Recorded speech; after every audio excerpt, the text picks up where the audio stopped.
bonsoir. C'est pour la conférence. Oui. Ça commence depuis longtemps.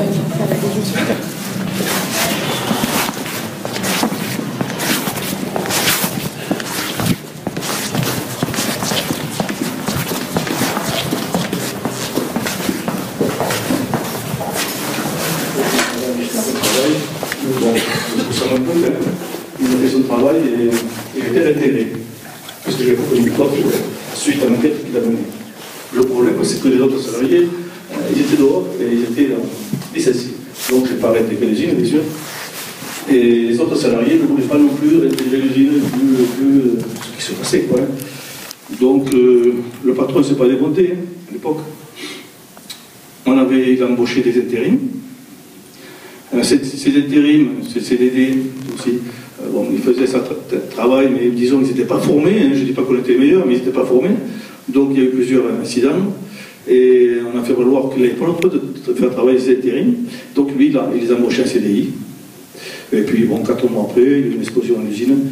L'usine, bon, s'est arrêtée, la production s'est arrêtée, l'usine a fermé. Voilà un peu, je retrace un peu ce que j'ai vécu moi, mais surtout avec les autres salariés. Donc on est un peu comme le Japy, hein, puisqu'il y a une pièce de théâtre qui a été faite sur dans notre région, c'est modeste, qui sort de l'organisation. Voilà. Après, sur d'autres questions, si vous avez des questions, on répondrait. Peut-être juste avant de donner la parole à Annie Payet ou à Daniel Miller, peut-être quelques témoignages sur les accidents dans l'usine que je trouve assez poignants. La dangerosité des produits, ce qui est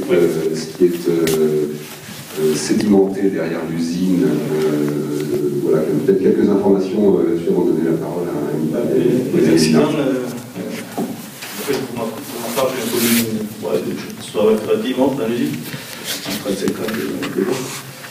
Et même plus, et je compte pas certaines. Donc des accidents très graves qu'il y a eu. Et ensuite, sur l'accident qui m'avait le plus frappé, c'était en 1978, je pense.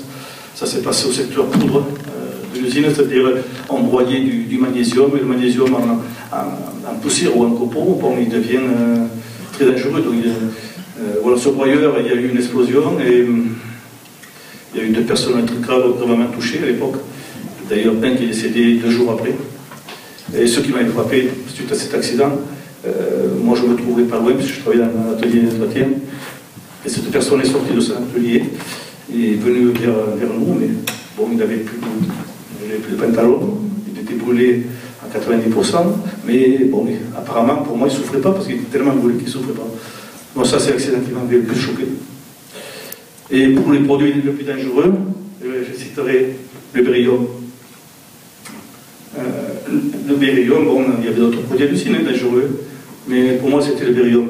Exemple, le bérium, c'est les dentistes qui s'en servent pour eux.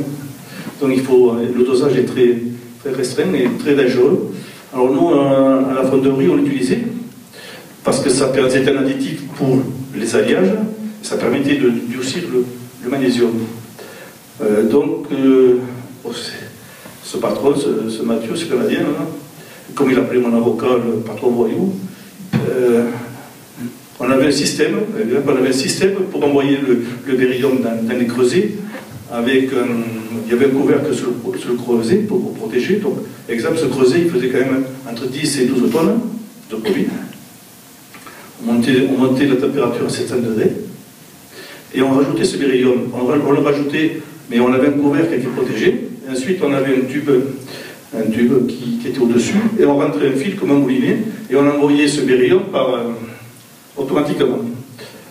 Seulement, Mathieu, il a trouvé que c'était cher, parce que ce système-là, bon, déjà il y avait l'entretien, puis il était cher. Donc il est revenu 25 ans en arrière, peut-être, où les anciens, il y en a ici, pour le dire. Bon, il est revenu à mettre le bérium dans un panier.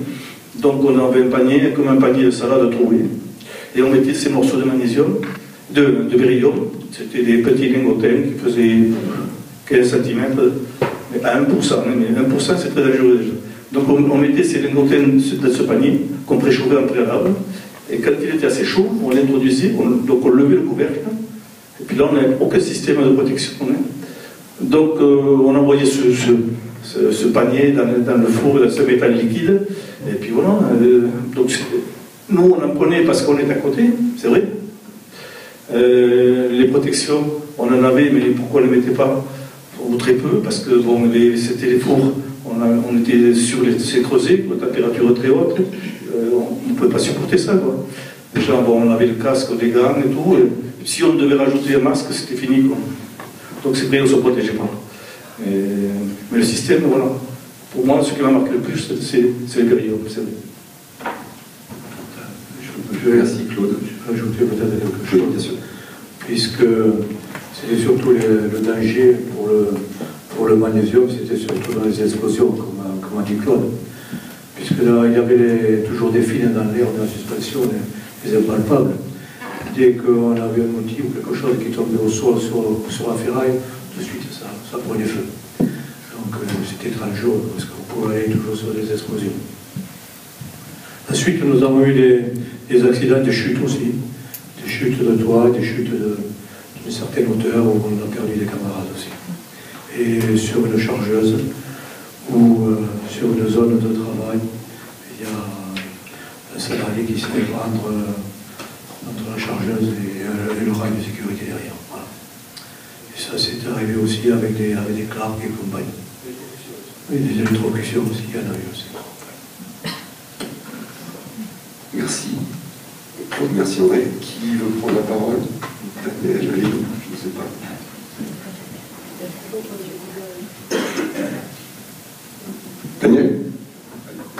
Daniel prend la parole. C'est difficile de prendre la parole après ce qu'on vient d'entendre, parce qu'on se rend compte à quel point le travail, c'est quelque chose qui atteint les gens profondément. C'est pas simplement avoir un emploi, c'est pas simplement avoir un emploi, c'est pas simplement aller au travail, mais c'est vraiment se mettre en difficulté, en danger, prendre des risques, et il faut vraiment avoir une implication dans le travail très très importante pour supporter tout ça et pour parvenir à oublier le danger, parce que si on y pense tout le temps, on peut pas travailler. Donc il faut construire des défenses, et ça se fait collectivement, et ça se fait parce qu'il y a en gros une appropriation du sens du travail. On sait pourquoi on est là, c'est pas simplement pour toucher sa paye à la fin du mois, mais parce qu'on produit quelque chose dont on a l'impression que c'est utile, que ça sert, et puis il y a une communauté autour de ça, il y a un collectif, il y a des gens qui font une vie autour de tout ça, et moi je trouve ça toujours extrêmement impressionnant, cette dimension qu'on pourrait appeler d'héroïsation du travail. Parce que pour moi, enfin, et je pense que pour les femmes aussi, de voir, ça a été le cas des mineurs, mais c'est le cas des gens, effectivement, qui sont dans les fonderies, qui sont au feu, qui sont dans le danger, où il y a des risques d'explosion, ils produisent en général quelque chose qui les aide, je crois, vous allez me dire si c'est vrai ou pas, à faire avec ce travail, c'est-à-dire une espèce d'héroïsation. Oui, c'est dur, mais enfin, ça fait partie. Nous, on sait faire. On est viril, on est fort, on est plus fort que le danger, plus fort que les difficultés. Et on crée une vie, on crée un monde, une culture autour de ça. C'est une vraie vie. Tout ça, ça crée dans les entreprises un sort. Moi, je n'oublierai jamais la première enquête que j'ai faite quand je démarrais. On m'avait envoyé dans les corons. C'était le temps où toutes les mines fermées. On me disait, va voir un peu, essaye de travailler sur la culture des mineurs, etc. Et j'avais bien vu cette héroïsation, et notamment comment c'était transmis aussi aux plus jeunes, aux enfants. Et on m'avait dit, ça m'avait beaucoup frappé, que les gamins, ils demandaient au papa, le matin, d'amener les pains au chocolat au fond de la mine, pour pouvoir les manger à 4 heures avec le goût, l'odeur de la mine. Et ça avait une espèce de parfum à la fois de mystère, de danger, voilà, pour dire que c'est un monde de travail qui produit des valeurs, du sens, de la culture, et énormément de courage, énormément de force, et énormément de valeurs citoyennes, de solidarité, de sens de l'équipe, etc. Et tout ça, c'est balayé du jour au lendemain par des conneries managériales, de la mauvaise gestion. Et puis surtout, moi, ce qui me frappe beaucoup quand une entreprise ferme, c'est au fond la décision de fermer, c'est trois mots sur une feuille, et on ne se rend pas compte de ce qui s'effondre derrière, c'est-à-dire un monde avec, une fois de plus, ses valeurs, sa culture, ses batailles, et tout ça s'est effacé. Moi, j'avais fait une enquête sur une entreprise qui s'appelait, je ne suis pas trop longue, sur une entreprise qui s'appelait Chausson, je ne sais pas si certains d'entre vous connaissent, à Creil, qui a fermé aussi à peu près à la même période. Et on a pu reconstituer le moment de la décision de la fermeture, parce qu'on a retrouvé les textes du conseil d'administration, les minutes comme on appelle du conseil d'administration, et voilà. Alors il y avait 2 actionnaires de cette usine de Chausson, il y avait près de 2000 personnes qui travaillaient, et il y en a un qui dit à l'autre, à ces 2 actionnaires, Renault, Peugeot, il y en a un qui dit à l'autre, bah, comme vous le savez, nous on vient de faire alliance avec une entreprise, bon c'était une entreprise étrangère espagnole, donc on va faire riper progressivement les commandes qui sont pour Creil, Chausson Creil, on va les faire riper dans notre nouveau site. Et l'autre dit, bah oui, bah comme vous le savez, nous aussi, on est en train de faire une réallocation logistique de tous nos sites et on pense regrouper dans l'Est de la France. Alors, le premier dit, donc on va faire payer. L'autre dit, oui, d'ici 3 ans, oui, c'est parfait, 3 ans, c'est bien. Et le premier dit, alors, on leur dit, alors silence, puis après, non, il vaut mieux pas. Vaut mieux pas parce que si on leur dit, ça va leur briser le moral et la productivité va baisser. Et comme pendant ces 3 années, il vaut mieux qu'on ait une productivité élevée pour avoir une rentabilité élevée, puisque justement on a des nouvelles alliances, etc. On leur dit pas. Bon, très bien, voilà, et tac. Et ça solde comme ça le sort de l'entreprise, et ça donne le départ à une vraie tragédie, puisqu'il y aura 3 plans sociaux qui vont se succéder, et pour faire passer le premier, ils vont dire « Ah non, mais c'est pour assurer la pérennité de l'entreprise, il faut un peu voilà, enlever le gras, et puis il y a des gens qui travaillent moins bien que d'autres, etc. » Puis après le deuxième, comment encore un deuxième plan? Oui, parce qu'on n'a pas assez... on n'a pas été assez loin, il a fallu en enlever un peu, mais c'est pour assurer l'avenir de l'entreprise, c'est pour assurer la pérennité, alors qu'ils savaient, mais bel et bien vraiment qu'ils allaient fermer à telle date, c'était fixé, et alors ça crée des drames épouvantables dans l'entreprise, parce que ceux qui restaient, qui acceptaient, entre guillemets, le départ des autres, étaient vécus comme des traîtres, enfin, alors qu'ils s'arc-boutaient à leur emploi pour essayer de sauvegarder, parce que souvent c'était des familles qui étaient au travail ensemble. Enfin bref, c'est très très frappant de voir à quel point toutes ces vies qui sont là derrière ces emplois, qui sont faites d'efforts, de sacrifices, de courage, de solidarité, mais aussi d'aspiration, et aussi il y a des moments de bonheur et de joie, tout ça, paf, c'est annihilé par des personnes qui ne connaissent absolument rien de la réalité de ce à quoi ils touchent, c'est-à-dire qu'ils vont supprimer un site sans se rendre compte, qui brisent des gens, des familles, ils créent un effondrement régional, et puis ça on le sait, toutes les fermetures, tous les plans sociaux, c'est accompagné d'un cortège de dépression, de suicide, d'alcoolisme, de maladies qui se déclarent, de divorce, c'est vraiment des vraies tragédies, et ça, je crois que c'est quelque chose qu'il faut, comme à juste titre vous le faites, défendre en maintenant la trace, en maintenant des photos, des films ou des pièces ou des traces écrites. Il ne faut pas que ça passe dans les pertes et profits, parce qu'on est effectivement, comme vous l'avez signalé, dans un monde où ça s'accélère tellement vite qu'on oublie. Moi j'étais allée voir une fois dans une entreprise un manager qui m'a dit « Moi madame, mon rôle c'est de produire de l'amnésie.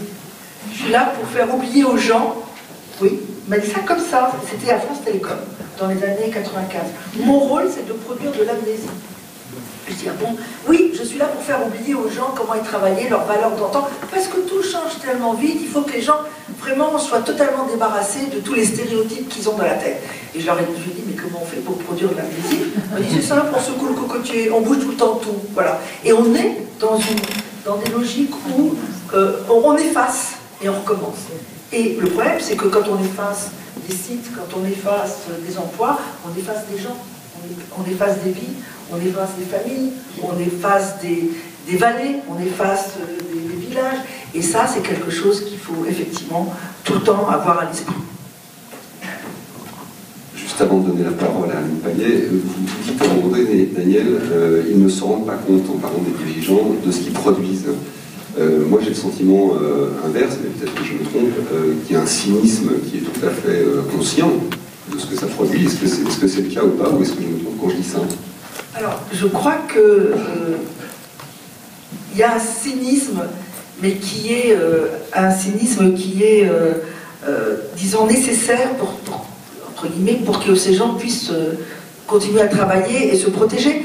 Et c'est un exemple, un parallèle.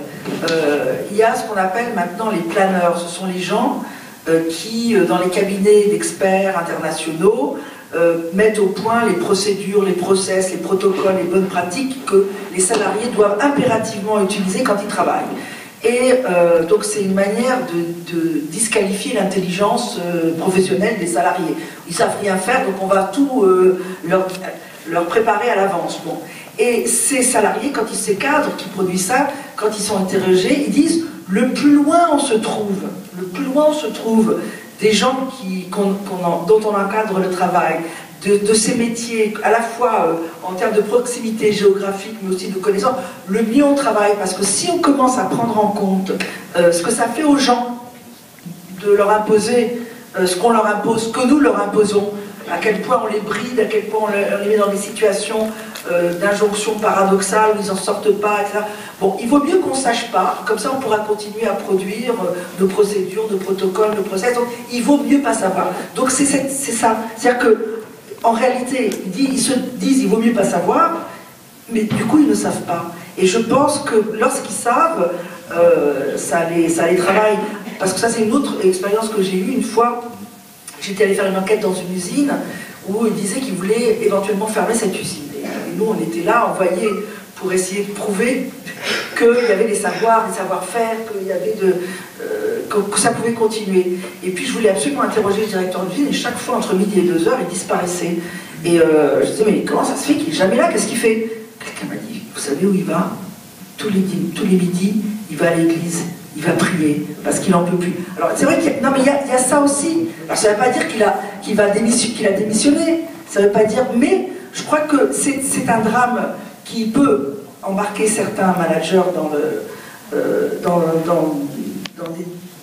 des vrais dilemmes moraux, aussi dans des maladies, mais une grande partie, l'écrasante majorité, ne veut pas savoir, et du coup ne sait pas, et se protège comme ça. Merci. Aline Payet, votre regard sur le travail? Alors, moi, d'abord j'ai regardé l'expo photo, je ne sais pas si vous l'avez vue, mais allez la voir, et depuis je suis tout le temps sur cette émotion de vous avoir vu, messieurs, beaucoup plus vieux sur les photos que vous ne l'êtes aujourd'hui. C'était quelle année? On a commencé en 2012, je crois. D'accord, donc il y a 3 ans. Ouais, sans doute un petit travers de photographe. Pas du tout. Pas du tout. Je crois que ça dit beaucoup aussi. C'était juste au moment de la fermeture, juste après la fermeture. Aujourd'hui. C'était bien plus tard, parce que l'usine a fermé en 2001 et j'ai commencé le projet. On a commencé en 2012, je crois, et on a mis fin au projet. Voilà, on a fini février 2014. Bref. Moi, j'ai vu dans ces photos, dans ces visages, de l'humain, avec certains regards, c'est surtout les regards qui m'ont frappé, et vraiment ces photos sont magnifiques, face au photographe, face à l'autre, face à nous. J'ai vu du doute pour certains, de la fierté pour d'autres, de l'espoir pour d'autres, de la dépression pour d'autres, enfin toute la vie qu'on peut imaginer pour les uns et pour les autres. J'ai vu des humains. Face à ça, évidemment, résonnent les mots dont vous avez expliqué, vous, messieurs, par votre expérience d'ouvriers, vous, madame Parcel, de la sociologue, et qui sont le capital humain, la masse salariale, le facteur humain, et puis quand, évidemment, on n'est plus bon à la tâche, des bras cassés, des assistés, des fainéants, de la mauvaise graisse. Donc sur ces photos, moi j'ai vu l'humain derrière tous ces mots, des mots du travail, des mots MAUX. Mais je voudrais faire un petit retour, non pas de manière narcissique, mais parce que j'ai une position par rapport au travail qui a évolué. Et d'abord, il faut que je dise d'où je parle. D'abord, je parle d'une vallée où Péchiné, Ozat et Sabar, a fermé aussi quelques années après, 2-3 ans après. Et pour mon métier de journaliste, pour France Culture, j'ai fait des documentaires, y compris aussi sur une usine dans Toulouse, qui était l'usine du papier Job.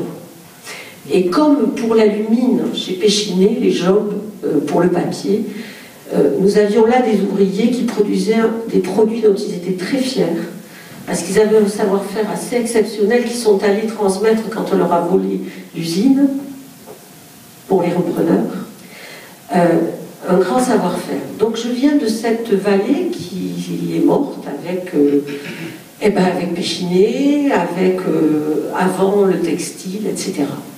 Et donc j'étais très touchée que vous m'invitiez à cette table ronde parce que je retrouvais les Péchinés avec qui j'ai défilé. On a manifesté à Tarascon.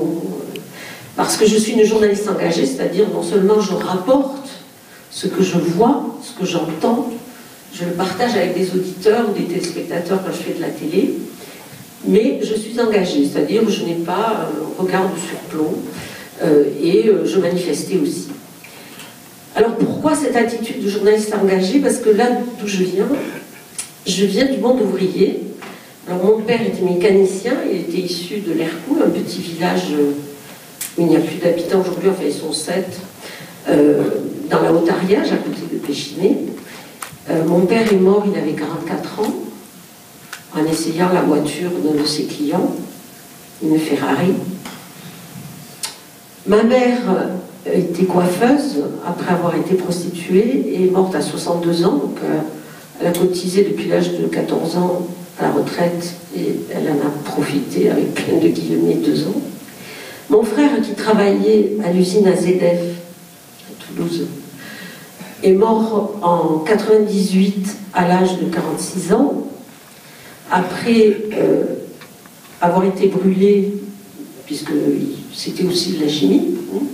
Et il y avait eu 2 accidents ce jour-là à l'usine, et le SAMU est venu pour traiter les brûlures. Et en même temps, ils ont vu que mon frère respirait très mal. Ils lui ont fait un petit électrocardiogramme et ils lui ont dit « ça ne va pas du tout, il faut tout de suite aller voir à l'hôpital en cardio ». Mon frère est resté à son poste de travail. Le soir, il y avait un match de la Coupe du Monde. Et le lendemain, il était de repos. Il a attendu son jour de repos et il est allé chez le cardiologue et il est mort dans l'ascenseur. Je suis la seule dans ma famille à avoir fait des études, à avoir passé le bac et aller au-delà. Alors, pourquoi je dis ça? Je dis ça parce que d'abord, le monde ouvrier, pour moi, c'est aussi toutes ces souffrances familiales. C'est aussi la fierté que j'ai vue. Mon père, quand il réalisait des bielles, pouvait passer toute une nuit au garage, en admiration devant... et moi aussi, j'ai aimé l'odeur. Non pas du pain de chocolat dans la mine, mais encore aujourd'hui, quand je rentre dans un garage, j'adore l'odeur du cambouis. Mais je voyais aussi mon père le dimanche se brûler les mains en les savonnant d'abord au savon noir et puis au Javel, parce que le dimanche, il n'allait pas à la messe, on était athées chez nous, mais il aimait avoir les mains blanches. Et j'ai pas oublié tout ça. Et ma position est très complexe aujourd'hui pour le travail, justement. Pourquoi ? Parce que je n'ai pas supporté dans ma vie l'injustice. D'abord le silence.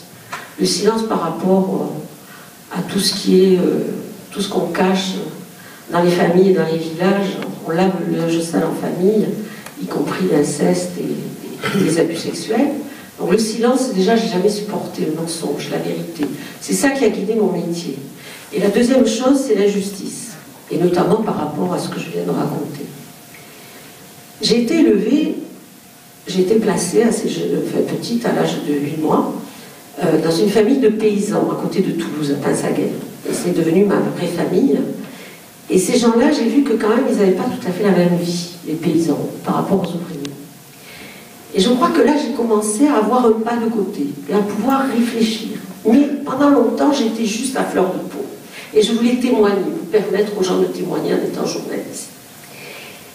Et puis quand même, il a fallu réfléchir, parce que je me disais, je ne comprends pas pourquoi tant de souffrances donnent ce que vous avez très bien décrit, madame, et je vous ai beaucoup lu, donne cette fierté, virile souvent, mais cette fierté du monde ouvrier, qui est qu'il en redemande de la mine, du four, malgré les accidents, malgré les morts, malgré les blessures, malgré les salaires indignes. Je ne comprenais pas ça, et j'ai voulu comprendre. J'ai travaillé à l'usine Maty, à Besançon, en face de l'usine Job. Non, pas Job, pardon, LIP, dans les années 70. Et là non plus, je ne comprenais pas. Je ne comprenais pas pourquoi on ne se révoltait pas. Et donc j'ai lu les sociologues, j'ai lu Bourdieu, j'ai lu Ginard, j'ai lu l'établi de votre père, votre frère, pardon. J'ai lu beaucoup de gens et j'ai essayé de comprendre. Et puis je me suis dit, on peut changer les choses en politique. Je me suis engagée, je suis toujours à la CGT, j'ai démissionné de tous mes mandats parce que je ne crois plus à l'activité des appareils politiques ou syndicaux. J'ai été députée 5 ans, je ne crois plus à cette démocratie, et en tout cas à cette 5e République, et encore moins à l'Europe, puisque j'ai été députée européenne. Et j'ai continué à lire et à comprendre, et à voir des témoignages. Et j'ai rencontré des gens qui ont remis en question complètement la critique capitaliste, mais pas du point de vue du travail, mais contre le travail. Et c'est douloureux de vous dire ça, vous qui avez passé votre vie dans les usines, vous qui êtes peut-être au chômage et qui souhaitez que les usines ne ferment pas, de vous dire que mon militantisme aujourd'hui, c'est de vouloir détruire le salariat et le travail. Ça paraît complètement incongru et indigne. Et pourtant, c'est la seule façon, pour moi, d'imaginer, et pour beaucoup d'autres, un avenir qui soit un avenir d'être humain qui ne soit pas asservi, et asservi de manière volontaire.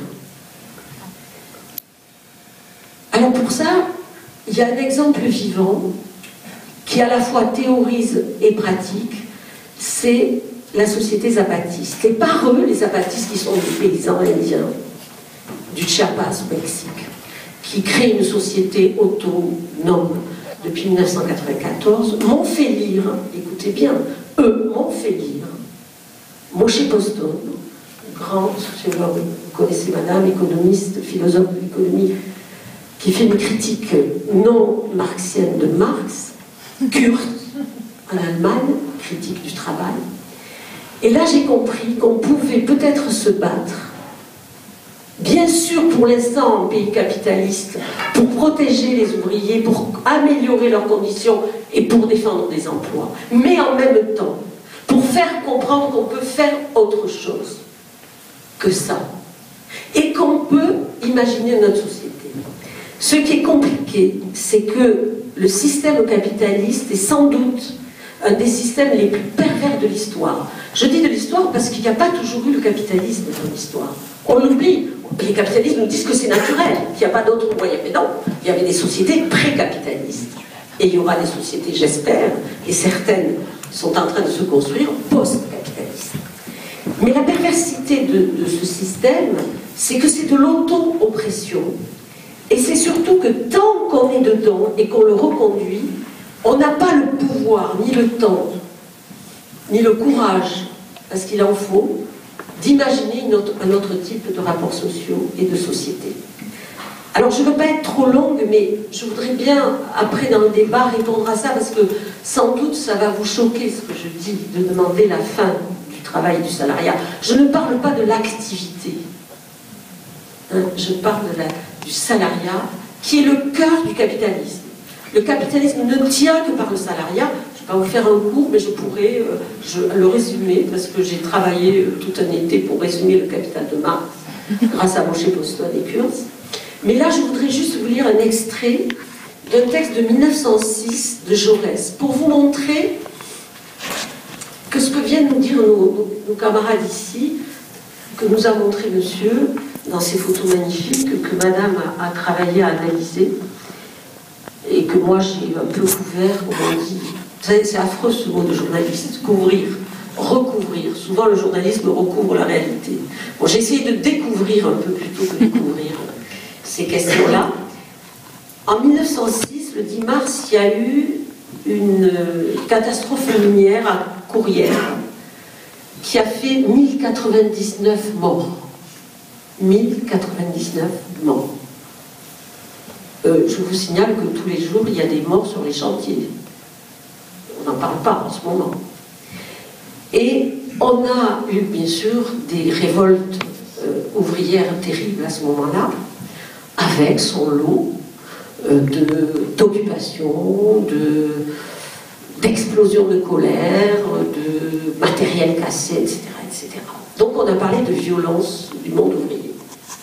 Alors je ne vous lis pas tout, mais je vous lis 2 ou 3 extraits de cet article de Jean Jaurès sur la violence patronale et la violence ouvrière. En fait, ce n'est pas un article, c'était une réponse à Clémenceau. Jaurès répondait à Clémenceau, Clémenceau dénonçant la violence ouvrière. Alors je vous passe tout ce que va dire Jaurès sur la violence ouvrière, et voilà ce qu'il dit de la violence patronale. Ah, le patronat n'a pas besoin, lui, pour exercer une action violente, de gestes désordonnés et de paroles tumultueuses. Vous savez, souvent on nous dit « parlez pas si fort, ne criez pas ». Hein, quand nous on nous le dit, là, on a eu 1 mois de grève l'année dernière à Radio France. Ah, vous nous effrayez, parlez plus doucement, madame, ne vous énervez pas. D'accord ? Quelques hommes se rassemblent à huis clos, dans la sécurité, dans l'intimité d'un conseil d'administration. Et à quelques hommes, sans violence, sans gestes désordonnés, sans éclat de voix, comme des diplomates causant autour du tapis vert, ils décident que le salaire raisonnable sera refusé aux ouvriers. Ils décident que les ouvriers continueront la lutte, seront exclus, seront chassés, seront désignés par des marques imperceptibles, mais connues des autres patrons, à l'universelle vindicte patronale. Vous savez qu'aujourd'hui encore, il y a de la répression syndicale dans les boîtes. Hein. Être syndicaliste, c'est tirer un trait sur sa carrière. Cela ne fait pas de bruit, c'est le travail meurtrier de la machine qui, dans son engrenage, dans ses laminoirs, dans ses courroies, a pris l'homme palpitant et criant. La machine ne grince même pas, et c'est le silence, et c'est en silence qu'elle le broie. Un peu plus loin, il va dire ceci. Parce que les responsabilités du capital anonyme qui dirige, en 1906, si elles sont évidentes dans l'ensemble, elles s'enveloppent dans le détail de complications. On nous dit toujours, mais vous savez, c'est plus complexe. De subtiles évasions qui peuvent dérouter la justice. Ce système, c'est le capitalisme. Il n'est pas nouveau, il s'est juste aggravé. Et il faut en finir. Et pour en finir, il faut en finir avec le travail. Alors,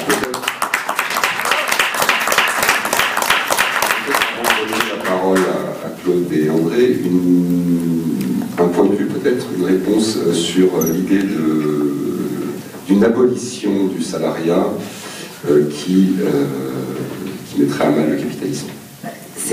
Moi je suis sensible à cette argumentation parce qu'elle est tout à fait fondée. Simplement j'exclurai le travail. Ce qui est en discussion, ce qui est à mettre en discussion, c'est cette particularité du capitalisme. C'est le capitalisme avec cette particularité du contrat salarial qui est la subordination juridique des salariés.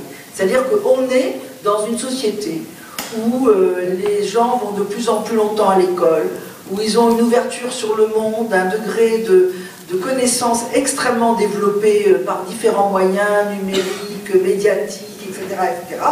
Et lorsqu'ils sont obligés d'aller gagner leur vie, ils entrent dans cette logique salariale où ils vont être dans une relation d'obéissance vis-à-vis de leur hiérarchie et ils vont être cantonnés dans un rôle infantile où ils ne pourront pas mettre à l'œuvre leurs compétences, leurs qualités, leur intelligence, leur désir de contribuer à la société parce que on va déterminer la façon dont ils doivent travailler de façon extrêmement autoritaire, procédurière et sans leur laisser de réelle autonomie. Donc effectivement, le problème c'est la subordination juridique au nom de quoi les salariés sont disqualifiés pour penser l'enjeu du travail. Parce que c'est ça, dans une société, il faut pouvoir mettre en débat à quoi sert le travail. Et puis, nous devons maintenant impérativement, dans la logique de ce qui vient d'être dit, nous poser la question de à qui appartient le travail. Parce que c'est ça la question que vous posez. C'est pas il faut supprimer le travail. C'est-à-dire il faut supprimer le fait que le travail appartient aux capitalistes. Alors, je finis juste quelque chose. Et quand vous dites que ça s'aggrave, moi je suis d'accord parce que, regardez, dans les années 60, 70, 80, on avait un CNPF, un Conseil national du patronat français. Bon. En 1999, de façon absolument subrepticielle, si on peut dire, de façon subreptice, le CNPF, qui était le Conseil national du patronat français, est devenu le MEDEF. Et ça veut dire le mouvement des entreprises de France. C'est-à-dire que le patronat est devenu les entreprises. Sans que personne ne dise quoi que ce soit, sans que personne ne proteste. C'est-à-dire qu'on a encore plus identifié les entreprises et donc le travail au seul patronat. Et plus on avance, et plus on va dans cette logique qui est que les entreprises et le travail appartiennent au patronat. C'est eux qui créent les entreprises, c'est eux qui créent les emplois, donc ça leur appartient. Et ça, c'est quelque chose qu'on entend tout le temps. Par exemple, quand Gattaz dit « je veux qu'on libère le travail, je veux qu'on libère les entreprises », ils disent pas « je veux qu'on libère les salariés ». Ils disent pas, non, ils disent je veux qu'on mette à bas le code du travail, tout ce qui limite la possibilité de manœuvre du patronat. Donc je crois que l'enjeu, il est vraiment de se poser la question de à qui appartient le travail. Et il est temps de le mettre en débat, et je crois que maintenant on est arrivé à un point de maturité possible pour que cette question soit véritablement posée. Oui. Enfin, je ne veux vraiment pas faire un débat théorique, et d'ailleurs, si ça vous intéresse, si parce que... non, mais moi, la manière dont je vais répondre est peut-être un peu plus théorique. Mais si la théorie vous intéresse, je passe ma vie à nuit debout depuis le 31 mars, et je fais des ateliers, je risque d'en faire un, si ça vous intéresse, sur cette question du travail et du capitalisme.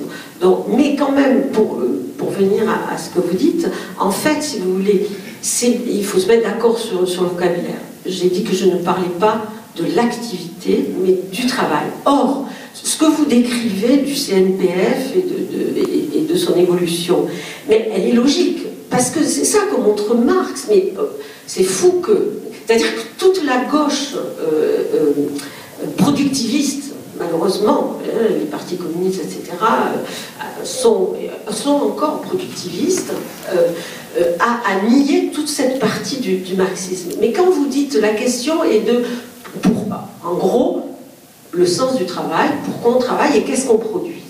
Mais c'est pas possible si on ne détruit pas le capitalisme, puisque le propre même, le cœur, quand je dis le cœur, c'est le cœur battant, c'est-à-dire, si moi vous m'enlevez le cœur, si je t'enlève le cœur, on meurt. Ben, le capitalisme, si vous lui enlevez le cœur, c'est-à-dire le travail qui n'a pas de ça, ils se foutent de ce qu'on produit, c'est-à-dire, on le voit bien, hein, les fonds de pension achètent n'importe quoi, une usine de chaussures, une usine de camembert, c'est pas le problème. Le problème, c'est le temps de sueur, le temps de travail, c'est-à-dire combien de temps on vend notre cerveau ou notre corps, et comment ça va être valorisé en argent.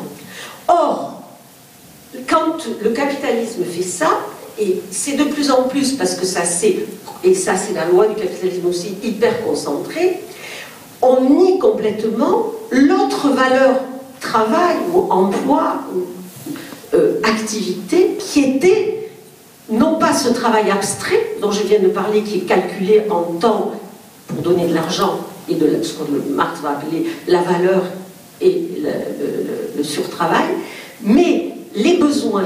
Les besoins, c'est, on a besoin d'une table, par je ne sais pas combien on est, on n'a pas besoin d'en produire 10 fois plus.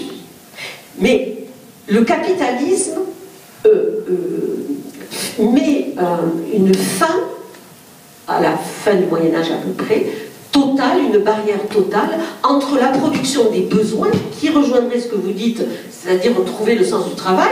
Qu'est-ce qu'on décide collectivement qu'on veut produire? Est-ce qu'on préfère produire, je ne sais pas moi, des services, des tables en bois plutôt qu'en plastique, des armes, ou je ne sais pas, mais c'est à nous de décider, ou, et selon nos besoins sociétaux. Ça peut être aussi de la culture, ça peut être des tas de choses, hein, des choses qui nous facilitent, peut-être des machines à laver, parce que merde, la machine à laver, ça fait gagner du temps, mais peut-être pas des voitures qui consomment je ne sais pas combien, ou des 4x4, par exemple. Ça serait un choix de société. Mais ça, le capitalisme ne nous le donnera jamais, ce choix-là. Parce que s'il fait ça, il se détruit.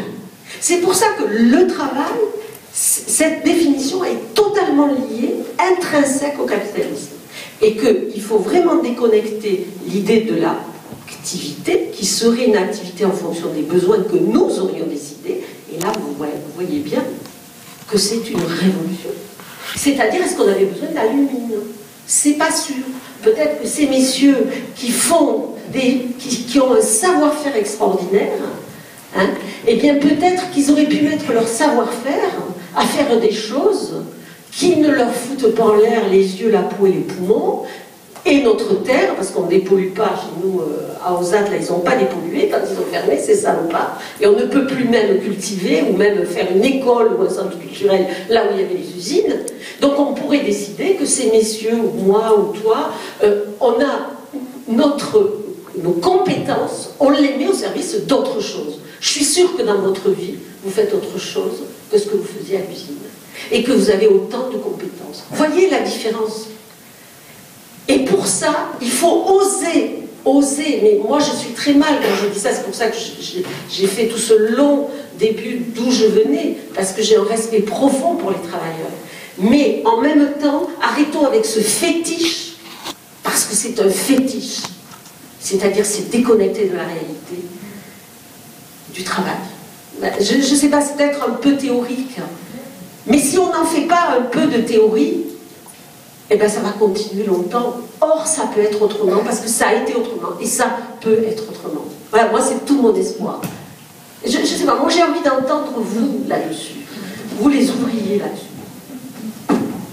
Alors Claude ou André, une réponse à une paillette, peut-être. C'est un vaste sujet. J'avais peur que ce soit moi qui sois obligé de donner une réponse, donc j'étais un peu paniqué. Je vais dire, bon, on a quand même bon, un certain âge, il est ce qu'il est, et c'est sûr que c'est un sujet de réflexion qu'on s'est posé dans une vie, dans un parcours, on se le pose. Et souvent, on produit pour produire. Et on nous dit qu'il fallait toujours produire plus pour améliorer les prix de l'entrée. C'est notre cas, et il faut en produire plus pour s'attirer, je dirais, pour aller dans le trou. Donc c'est une réflexion qu'on peut se poser, c'est sûr.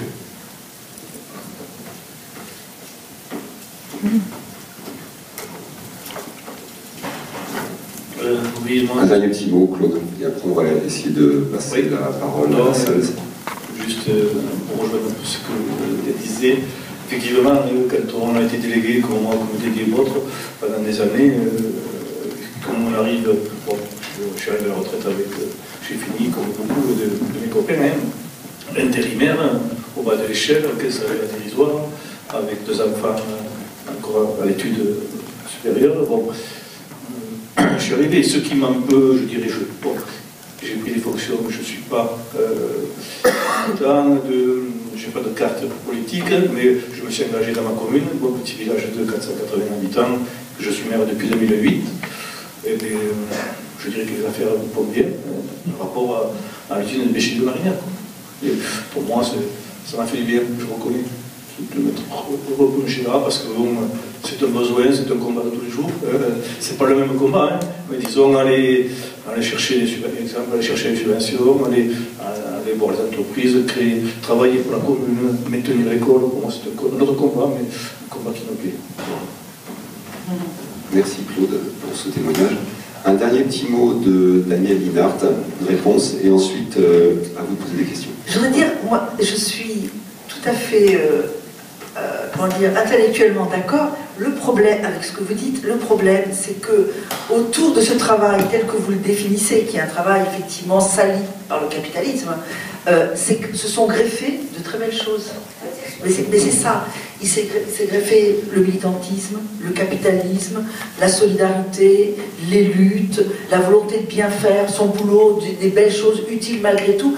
Donc, il faut faire... Enfin, je n'ai pas de leçon à donner en disant qu'il faut faire attention ou pas, mais il faut comprendre aussi que c'est des pans entiers de notre société, de notre histoire, qui vont être remisés si on dit il faut abandonner le travail. C'est pour ça que moi je resterai plus dans des logiques qui est que le travail il peut être réapproprié dans la perspective que vous dites, c'est-à-dire en se posant la question de à quoi il sert, comment on met les gens au travail.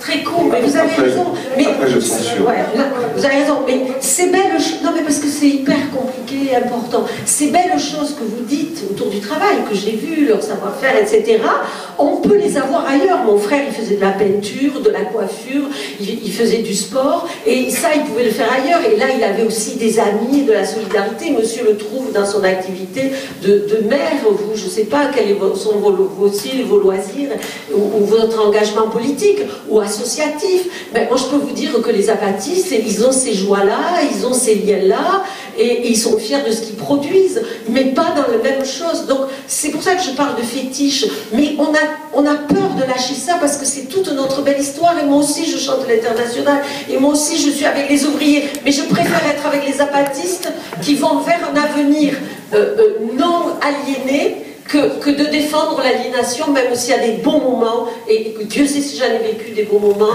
avec la classe ouvrière. Moi, je crois juste qu'il faut distinguer le travail et le travail salarié. C'est pas de même chose. Le travail, non mais pourquoi ne pas garder le mot? Il n'appartient pas au capitalisme, le mot travail. Il existait non, je ne crois pas qu'il appartient au capitalisme.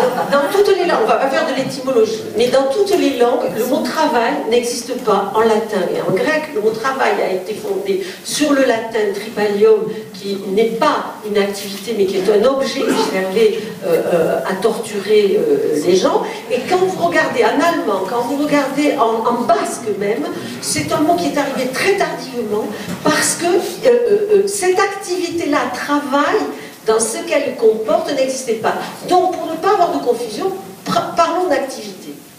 On parle de travail domestique, on parle de travail des... Voilà. Enfin, je crois qu'il faut distinguer quand même le travail salarié du travail, parce que le travail, c'est quelque chose de... Enfin, pour un sociologue fondamental, dans la mesure où ça permet à une société de créer une interdépendance des uns avec les autres. C'est-à-dire que c'est pas chacun qui est en autosubsistance et en autoproduction, mais on travaille pour satisfaire les besoins d'autrui aussi. Et ça, c'est très important, la possibilité d'avoir le médecin, il ne se soigne pas que sa famille et lui-même, il soigne les autres. Celui qui fait du pain, il n'en fait pas que pour le boulanger, il en fait aussi pour les autres. Et donc, considérer que le travail, c'est un moyen de socialisation, c'est une interdépendance fondamentale entre les uns et les autres, parce que on a besoin les uns des autres, on a besoin des capacités professionnelles des uns et des autres, des savoir-faire, des connaissances, des métiers les uns des autres. Et ça, je pense qu'on pourrait le conserver. C'est pas parce que le capitalisme a dénaturé cette réalité qu'il faut la considérer par-dessus la jambe. Donc on va peut-être laisser maintenant la parole à la salle, si j'y arrive. Bon, si vous avez des questions, on va essayer d'y répondre. Merci.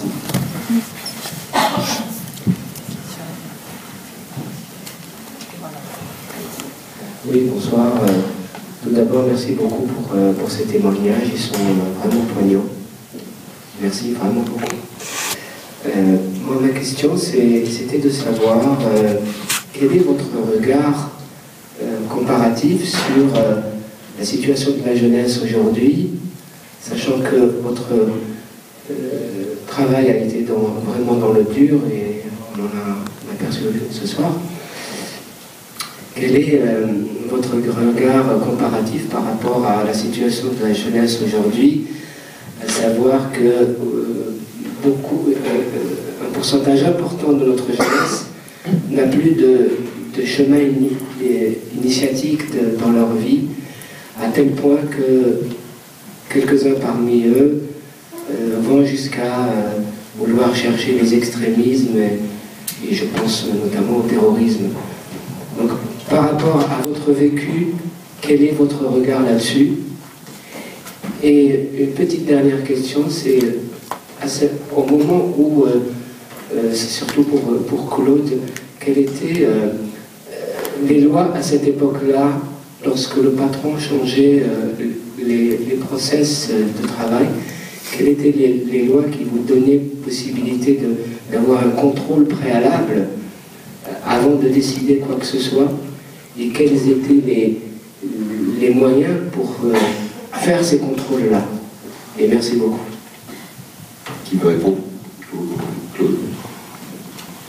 Alors, les lois, il n'y en avait pas, mais notre usine, ce qui restait, la fonderie, on était classé au fond des déchets de classe 1, ce qui veut dire que déchets de classe 1, des déchets propres qui venaient de fonderie, des rejets de fonderie, mais pas des déchets qui étaient pollués par tout type de peinture ou autre, huile, n'importe quoi. Voilà. Donc, étant donné qu'on n'était pas équipé pour traiter ces déchets-là, on ne devait pas les refondre.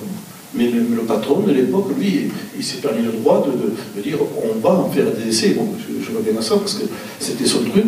On va faire des essais. Ensuite, on va investir.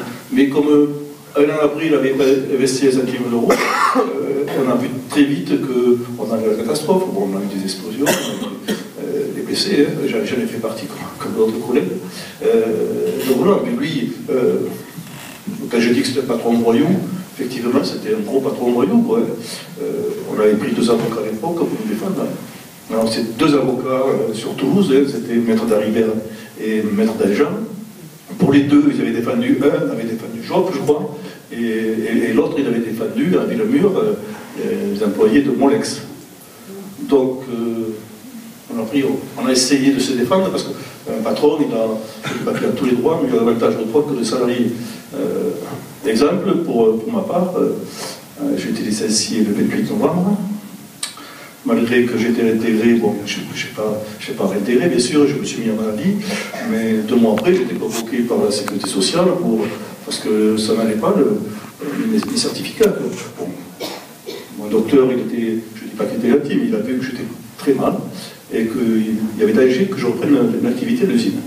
Donc, certificat médical à l'appui, j'étais convoqué, et puis quand j'ai été convoqué à la Sécu, à Saint-Maurice, monsieur, vous êtes apte à reprendre votre travail. Je n'ai pas repris le travail. Et donc je me suis battu, on s'est battu tous ensemble, heureusement d'ailleurs, et ça c'est ça a été la plus belle chose qu'on a vécue, c'était la solidarité qu'on a eue entre nous, parce que malgré nos différences des fois, peut-être certains pas du même syndicat, on a été tous solidaires, parce qu'on a vu qu'on partait à la catastrophe, ouais. Et la lutte a été longue. Je dirais qu'en 2001, avec ce qu'on a vécu, c'était très dur, mais pour notre part, nous, en 2007 et 2008, on a vécu des très mauvais mois. Par exemple, moi j'ai passé 6 mois et demi sans 1 centime de salaire. Ouais. Donc les procédures pour prud'homme étaient toujours reportées. Ce patron, il a fait traîner les affaires, donc voilà.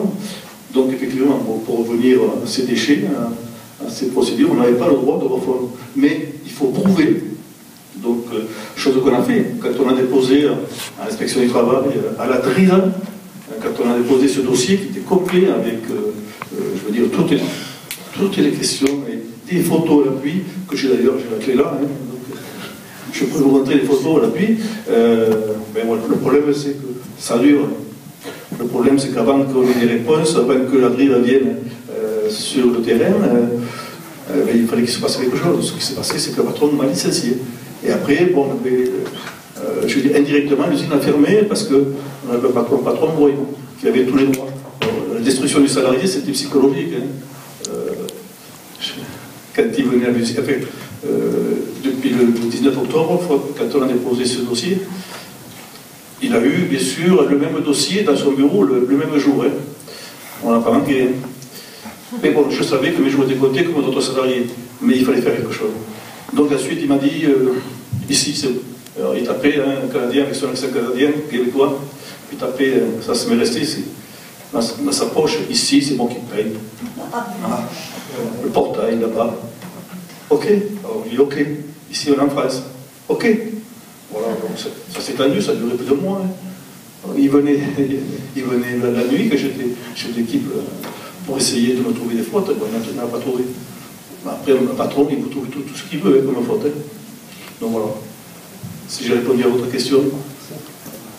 Après, la première chose, c'était par rapport aux jeunes. Il y avait une question, visiblement, oui, c'est ça, par rapport aux jeunes. Alors, bon, moi, j'ai travaillé avec des jeunes, dans mon équipe, il y avait des jeunes qui étaient... Bon, on n'a jamais eu de problème, hein, je veux dire que l'intégration des jeunes, pour moi, l'intégrisme, c'est le faux problème. Pour ma part. Je pense qu'il y a un travail à faire avec les associations et puis l'intégration de ces personnes-là. Bon, c'est vrai qu'en campagne, comme chez nous, on ne voit pas les mêmes choses comme ici, à Rio, dans les grandes villes. Ça, c'est ce matin, la première chose qu'on a fait quand on est arrivé de Toulouse, en avion, bon, on est parti jusqu'au Bataclan, tous les quatre, hein, parce qu'il fallait quand même qu'on marque le coup. Je pense qu'avant de venir ici, il fallait qu'on aille là-bas. Mais bon, pour moi, il n'y a pas de problème avec les jeunes. Je crois qu'il y a un problème d'intégration. Intégration peut-être, oui. Si j'ai répondu. D'autres questions? On faisait remarquer très justement peut-être que s'il y a des questions sur le... Ah bon? Allez-y. D'abord, je vais partir ce soir en étant largement déstabilisé par ce que dit madame le journaliste, puisque depuis que je suis enfant, eh bien, la valeur numéro 1 dans ma famille de petits paysans, c'était le travail. Et toute ma carrière, j'ai dit à tout le monde, si vous travaillez très bien, vous verrez le patron, vous sera reconnaissant. Bon. Ça, c'est la première remarque. La deuxième, c'est pour ces messieurs, c'est un témoignage que je veux rapporter. Je connais bien leur vallée, et des témoignages extérieurs que j'ai entendus, c'est que ce que vous avez été capable de faire à un certain moment, aucune équipe, en Europe en particulier, n'était capable de le faire. Alors je vous renvoie ce compliment, étant technicien moi-même, mais je m'étais dit vraiment, ce sont des gars bien. Et alors, la troisième remarque, alors c'est vraiment par le petit bout de la lorgnette, mais étant chimiste, je suis frappé par le mot beryllium, et vous aviez certainement un comité d'hygiène et de sécurité, et non, vous n'en aviez... Et donc il ne pouvait pas être efficace dans une telle situation Le comité d'hygiène et de sécurité, le CHS, qu'on avait à l'époque, c'était du temps de Péchiné quand on était 250. Ah oui, quand on est passé à 30, il existait toujours, il y avait toujours des délégués, puisqu'on a maintenu quand même les délégués, mais la dérive du patron Royaux, il fait ce qu'il veut. Donc voilà. Ok. Je crois qu'Aline veut donner une petite précision sur... Sur les CHSCT, mais les droits des travailleurs en général. Oui, bien sûr, moi aussi. Et moi aussi, je suis pour... je vais employer là le mot travail, puisque pour l'instant, c'est celui que nous avons en commun. Je ne suis pas pour qu'on foute rien à le pays, hein, c'est pas le problème. Je suis quelqu'un qui bosse beaucoup, rien que pour venir ce soir, et je ne suis pas payée, et c'est très bien comme ça. J'ai bossé toute la journée pour revoir mes notes, etc. Donc, et j'ai appris à ma fille le bonheur de l'effort et de passer des difficultés. C'est pas du tout ça, mais je crois que vous l'avez compris d'ailleurs, hein. Je le vois. Non, sur les CHSCT, mais c'est là le vrai scandale. Alors là aussi, je vais choquer, je suis syndicaliste, j'ai été élue, j'ai un vieux copain là-haut, qui était lui dans les métiers ouvriers à Radio France, puisqu'à Radio France on est 4000 et il y a beaucoup de métiers ouvriers. Il a été longtemps responsable syndical avec moi à la CGT. qu'est-ce qui se passe? C'est que l'histoire ouvrière dont vous parlez, qui est une belle histoire, héroïque, et encore une fois, elle me fait pleurer encore, même si je vois derrière toute l'imagerie trompeuse qu'il y a eu, bref, les acquis, quand on parle des luttes, parce qu'on oublie toujours ça, on parle des acquis, on ne nous a pas donné des luttes, notamment les instances, c'est-à-dire les CE, les CCE, les CHSCT. Pendant longtemps, effectivement, quand il y avait un vrai rapport de force, à l'époque du capitalisme qui n'était pas encore là où il est aujourd'hui, c'est vrai que c'était des lieux où on pouvait défendre les droits des ouvriers. Et aujourd'hui, on y perd du temps, on y perd notre latin. Ils se foutent complètement qu'on vote pour ou contre, puisque ce ne sont plus que des instances pour avis. D'accord, on ne peut rien bloquer. Et on gaspille le temps de nos camarades syndiqués à aller dans des réunions avec des patrons qui ont des cabinets d'experts à n'en plus finir, avec des directions qui, pour ça, sont pléthoriques, c'est une vraie armée mexicaine, des gens payés très cher, et nous, on rame derrière, et on ne fait plus le travail qu'on devrait faire dans l'usine, ou dans la boîte, c'est pareil, d'aller sur les postes, de parler avec les camarades, de faire du travail.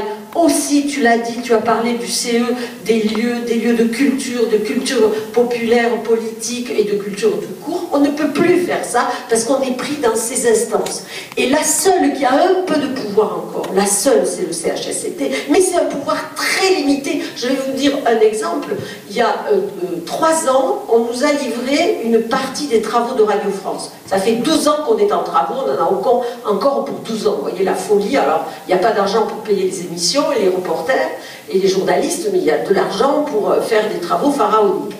On a refait des cellules de montage. Les cellules de montage, c'est des pièces où il n'y a souvent pas de fenêtres et où il n'y a pas d'aération, parce qu'il faut qu'on entende bien ce que l'on monte. Hein?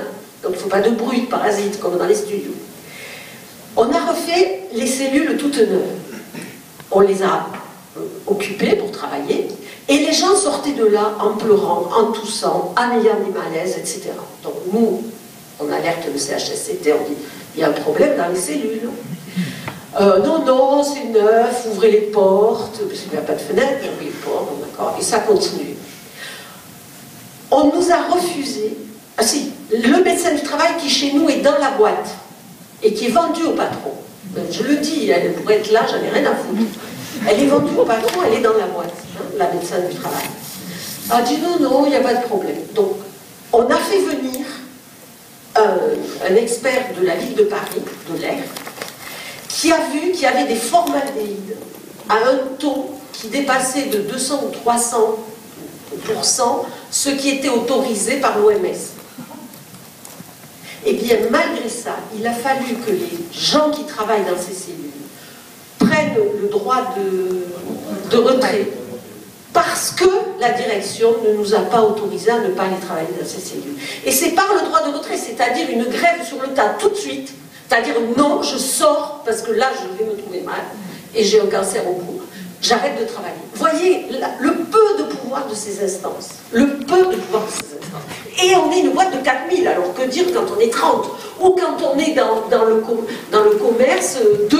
Moi, je le dis des fois, je vais dans des boutiques, je dis, mais madame, vous avez vu, qu'est-ce qu'on vous impose comme parfum, comme bruit, hein, vous allez acheter des vêtements, vous êtes dans une boîte de nuit, j'ai dit, vous vous rendez compte, vous allez souffrir toute votre vie de travailler là-dedans. Mais les filles, elles sont 1 ou 2, qu'est-ce que vous voulez qu'elles fassent? Elles subissent. Voilà. Donc, même les acquis des luttes sont un mensonge pour la classe ouvrière aujourd'hui. Merci Aline. Allez-y. Oui, Pechiney, pour moi, ça sonne les années 70, parce qu'il y a eu en Tunisie une usine, je crois, à Pechiney, qui s'occupait du plomb. Et il y a eu une très grande grève à cette époque-là. Et il y a eu une aide de Pechiney France, je crois que c'était du côté de Lyon, qui a eu cette aide-là pour mener la lutte.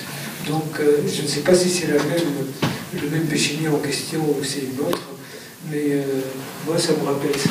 C'était simplement pour dire, bon, voilà, Péchinet, c'est pas d'aujourd'hui que les conditions de travail sont vraiment, vraiment néfastes. C'est très, très, très vieux comme problème. Ma question, donc, c'est surtout par rapport aux formes de travail et le problème qui a été posé. Il y a, enfin, je prends d'abord quelque chose. J'ai 3 enfants, et mes 3 enfants ne veulent pas travailler comme salariés. Mais n'empêche, même s'ils ne veulent pas travailler salariés, ils n'ont pas d'autre chose que de le faire. Et pourtant, ils ont fait des doctorats. Les 3 sont docteurs en sciences. Et il n'y a pas moyen de faire autrement. Parce qu'on ne peut pas faire sa recherche dans un coin. Il faut être dans un laboratoire. Et donc, leur savoir qu'ils veulent le partager, comment le partager, si ce n'est pas à travers ce qui existe. Alors, je sais que ça existe par ailleurs, enfin, dans Saint-Denis, dans plusieurs villes, ça existe des formes d'échange de travail qui sont, je vous aide à... C'est assez vieux. Je vous apprends à jouer aux échecs à vos enfants et vous m'aidez pour telle chose. Donc il y a des échanges comme ça. Mais est-ce que ces échanges-là vont aller jusqu'au bout de leur... enfin, est-ce qu'ils peuvent aller pour remplacer le travail salarié actuel? Je ne suis pas pour le travail salarié. Il faut trouver une sorte de le faire évoluer, sans doute, avec beaucoup plus de prise de, comment on appelle ça, de prise de responsabilité.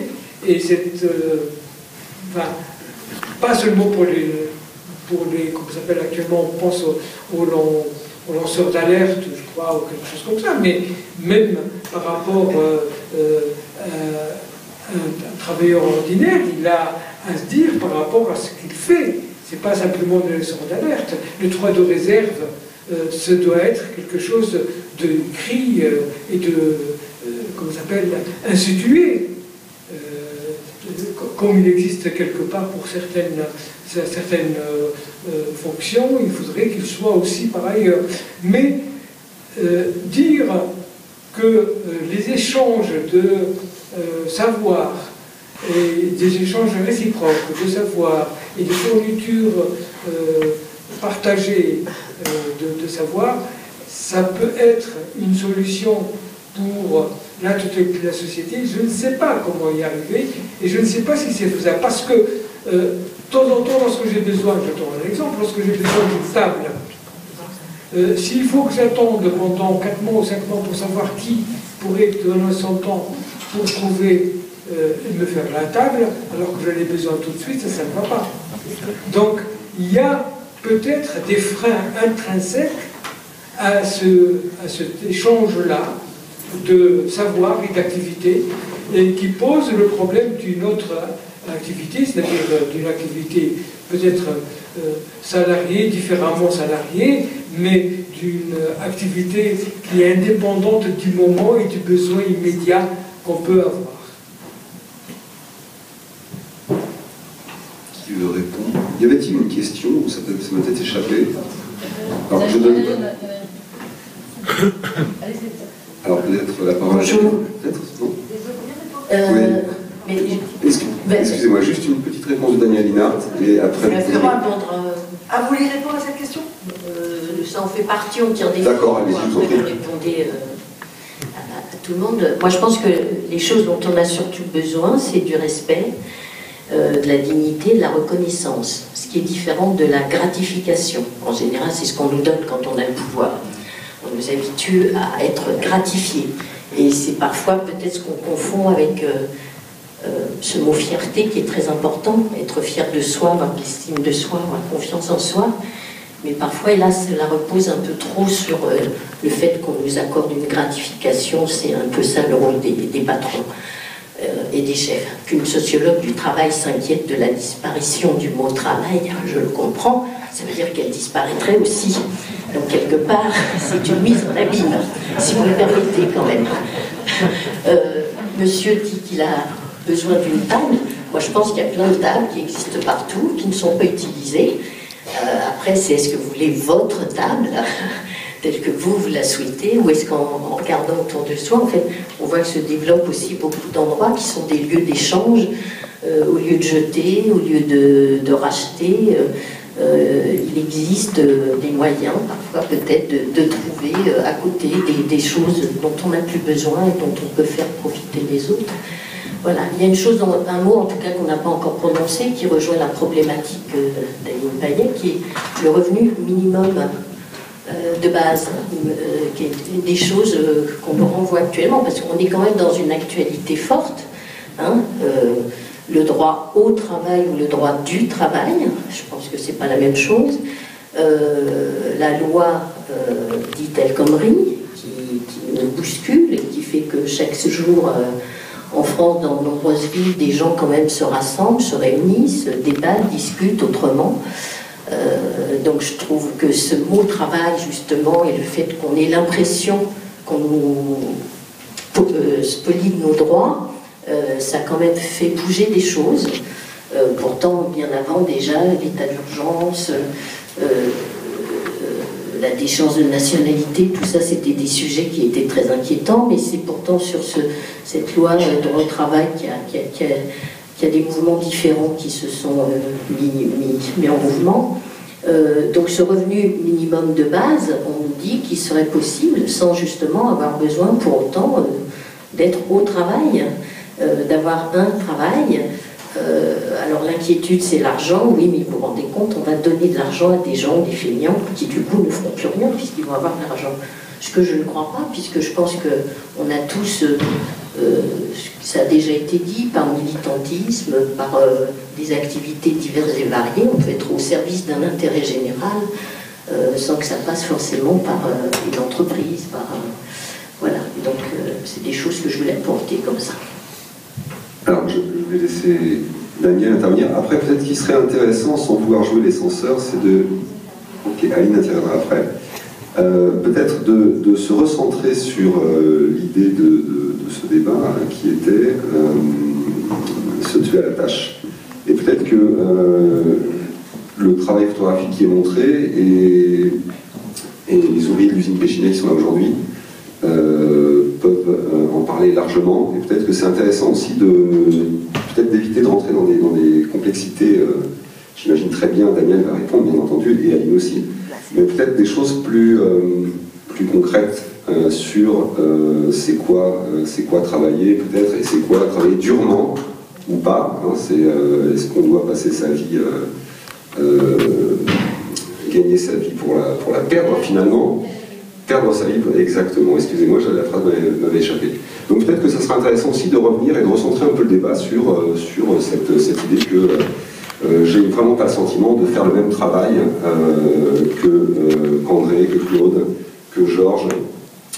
Ça c'est évident. Voilà, donc ça serait intéressant aussi de revenir là-dessus sur qu'est-ce que c'est que le travail. Je ne vois pas très bien, le travail n'a rien à voir avec, il est beaucoup moins fatigant, c'est évident, il est beaucoup moins violent, il est beaucoup moins dangereux, et pourtant je travaille, mais c'est pas la même chose. Voilà, donc je laisse répondre Daniel, bien entendu, et puis Aline après. Merci. Non, mais c'est vrai qu'il ne faut peut-être pas trop s'égarer, mais juste pour répondre à monsieur sur, en fait, l'économie collaborative de proximité, qui fait qu'on peut échanger des services, des savoirs, des compétences, et au lieu de procéder par l'achat, on peut utiliser un multi-usage, etc. Moi, je ne pense pas que ça peut être comme vous, je ne pense pas que ça peut être une solution pour la société. Par contre, ce qui est très intéressant, c'est que les gens peuvent faire et se faire la démonstration qu'ils arrivent à organiser le travail, l'échange de compétences de façon libre, autonome, respectueuse, etc., etc. Il y a d'autres manières de travailler que celles qu'on trouve dans le cadre du monde du travail salarié. Et pour faire la jonction avec votre préoccupation, c'est vrai qu'on est dans un monde où il y a différents types de travail. Il y a ceux qui mettent leur vie en danger, leur santé en danger, et les autres, bon, comme nous, les trois plutôt, qui avons des boulots relativement cool, comme on pourrait dire. Cela dit, attention, attention, parce qu'on est dans une société où les individus investissent tellement en termes de besoin de reconnaissance de leur travail, l'image de soi au travail, la volonté d'être un bon professionnel, de faire du bon boulot, que des gens qui ont des boulots cool comme nous en arrivent à se suicider. Et moi, qui fait, bon, je travaille peut-être pas pour longtemps, mais quand même, je crois que c'est pas fini tout de suite. On est étonné de voir des gens qui ont des boulots de fonctionnaires, de profs, de médecins, différents types qui se suicident parce qu'ils se sentent tellement méprisés, tellement utilisés, tellement niés dans leur capacité au travail qu'ils préfèrent mourir. Donc voilà, c'est vrai que c'est pas la même nature, mais simplement pour penser que le travail, il y a toujours quelque chose de vital, de vraiment extrêmement important qui se joue, même si c'est sous différentes formes. Oui, alors, monsieur, vous parliez de Péchinet depuis longtemps. J'avais juste oublié, mais ça c'est une petite incise un peu mesquine, mais quand même, Martine Aubry a été numéro 2 de Péchinet. Vous en souvenez? Et ministre du Travail aussi. Voilà, vous l'avez connu, hein, camarades. Voilà, ils s'en souviennent. Eux, c'est des copains qui ne sont pas sur la scène, mais qui sont sur les photos. Ils s'en souviennent, donc juste au passage. Mais ce n'est pas là-dessus. Oui, évidemment, je comprends vos enfants. Et pourtant, c'est des enfants qui ont fait des études, donc qui ont le goût de l'effort et de la difficulté. Hein. Ils ont fait, voilà. Alors, bien sûr que ça ne peut pas être à l'échelle de la société telle qu'elle est organisée aujourd'hui de manière capitaliste. C'est-à-dire, vous l'avez très bien dit, je veux une table tout de suite. La question du temps, ça serait une autre... Et moi, je ne pense pas qu'on se soit éloigné, on est même en plein dans la question de se tuer à la tâche. Parce qu'on est en train de parler de est-ce qu'on continue ce type de travail intellectuel, comme vous venez de le dire très justement, qui tue aussi par le burn-out, les dépressions, les cadres supérieurs qui se prennent de la cocaïne à longueur de journée pour pouvoir tenir, ou les ouvriers qui se tuent et se tordent le corps et tombent d'une échelle ou se foutent les poumons en l'air avec les produits. Donc c'est bien de ça qu'on parle et qu'on ne veut plus. Enfin, en tout cas, moi, j'ai l'impression qu'on est un certain nombre quand même, tu vois ça. Malgré tout ce qu'il y avait autour et qu'on a dit. Alors, c'est le problème du temps. Évidemment, si vous voulez votre table ce soir ou demain matin, d'ailleurs ce soir bientôt vous l'aurez même dimanche, puisqu'on va pouvoir ouvrir la nuit, les magasins, et le dimanche. Ça, c'est le capitalisme, il faut aller vite tout le temps, partout du commerce. C'est son but. Si vous avez du temps, parce qu'on n'est pas dans cette course-là, vous allez avoir moins besoin d'aller vite dans vos désirs aussi. Parce qu'il y aura d'autres désirs, et d'autres plaisirs, et d'autres satisfactions. Et que vous aurez envie de discuter avec un artisan, avec une coopérative, voilà d'autres manières de travailler sans la subordination. Mais ça ira moins vite, c'est plus long, c'est vrai. Donc vous voyez, ça veut dire que si on pense, c'est pour ça que j'ai dit, je vous renvoie qu'on aille discuter au Place de la République, parce que c'est long tout ça, mais c'est tout ça qu'il faut penser, relocaliser, un autre rapport au temps, comme intermédiaire entre la société capitaliste et cette société dont nous rêvons, les coopératives par exemple, qui sont d'autres modes et qui fonctionnent très bien. Chaque déjeuner qui fait un chiffre d'affaires, un des 7 ou 8 premiers chiffres d'affaires d'Europe est une coopérative. Donc c'est pas forcément la coopérative, le petit rêveur dans son coin, baba cool, hein, pas du tout. Ça peut être ça, mais c'est pas que ça. Donc voilà pour le troc, l'échange, etc. Juste sur, madame, le revenu de base, non. Et le revenu universel. Alors déjà, c'est pas là aussi c'est complexe, parce que c'est pas la même chose. Le revenu de base, les libéraux sont pour. Parce que c'est une manière de faire baisser le salaire. Donc moi, je suis contre le revenu de base, évidemment. D'ailleurs, vous avez dit, eux ne le disent pas, mais vous avez eu raison, revenu minimum de base. Hein, vous l'avez rajouté, mais c'est ça. Mais le revenu universel, qui est porté beaucoup par un marxiste qui s'appelle Friot, je suis contre aussi. Alors, ça pourrait être un début, un passage, mais je suis contre parce que d'abord, il est universel qu'à partir de la majorité, qu'il est indexé de 1 à 6, selon là aussi des compétences. Donc on ne remet pas en cause ni l'argent, ni la forme de productivité, ni les différences sociales. Donc je suis contre ça aussi. Mais c'est pas étonnant, Friot a fait partie de ceux qui ont amené le PC, la CGT, etc. aux accords de Grenelle en 68 et a fini à tuer 68. Donc c'est normal qu'on le retrouve aujourd'hui vers une proposition qui ne remet pas en cause le capitalisme. Donc c'est pour ça que je suis contre. Mais j'ai conscience de dire ça à la serpe, là, mais parce qu'il faut aller vite, quoi. D'autres questions?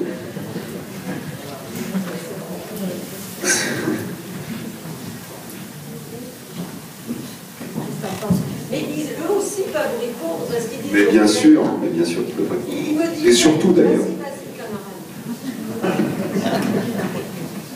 Après, il y avait une question, hein, c'est ça? D'accord. Non, tu peux répondre. Tu peux répondre. Je ne sais pas quoi rajouter après tout ce que tu viens de raconter. C'est une idée bien certaine. On ne peut pas, malheureusement, ce qui nous est arrivé.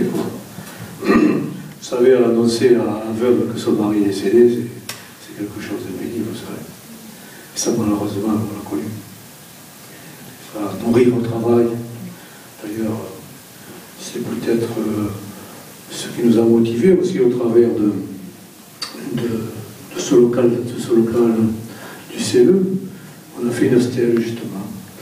Et on, simplement, symboliquement, peut-être, on a fait pour ce que l'on perd malheureusement pratiquement maintenant rapidement, puisque on arrive à des cancers de la vessie, on arrive à des cancers en prostate, de l'amiante et tout ce que l'on peut attraper. Et je pense qu'on l'a attrapé au travers de notre activité professionnelle. Et ça, c'est insupportable. Donc au travers de ce local ici, on a fait une stèle à nos camarades disparus. Et bien, là, on y pense aussi. Voilà. Merci.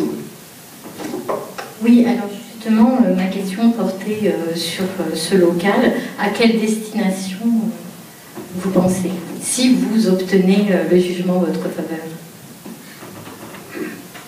Donc ce local, on va pas s'éterniser là-dessus. Il avait été financé en totalité par le CE sur des bases de travaux effectués et suivant un bail emphytéotique signé avec la direction.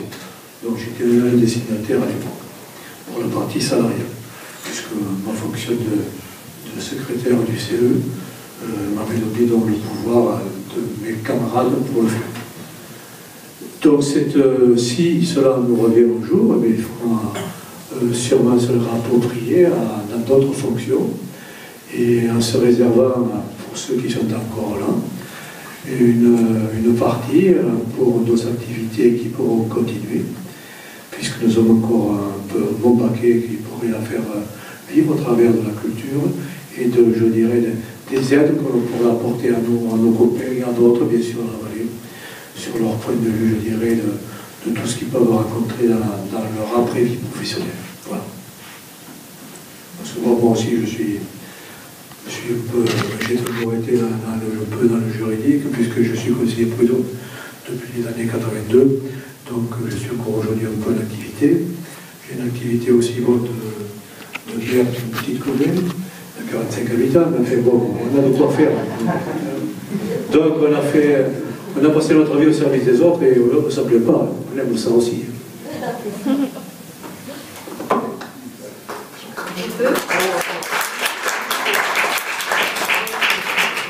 Merci. Peut-être y avait-il une dernière question, peut-être.